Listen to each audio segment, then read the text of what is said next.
ওনার স্বামী হলো আবু সালামা। মজার ঘটনা খেয়াল করে শুনেন।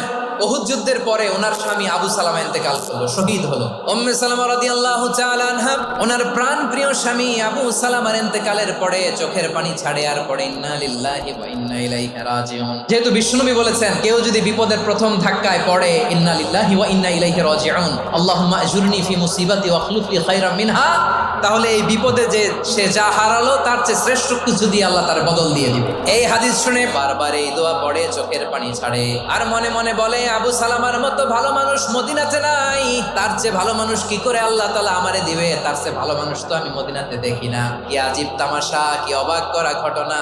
কিছুদিন পরে দেখা গেল স্বয়ং বিশ্ব নবী উম্মে সালামাকে বিয়ের প্রস্তাব পাঠিয়েছে। উনি রাজি হয়ে গেলেন, বিয়ে হয়ে গেল, উনি হয়ে গেলেন উম্মুল মুমিনিন, আমাদের মা, পুরো মুসলিম উম্মার মা। চিৎকার করে বলেন আল্লাহ।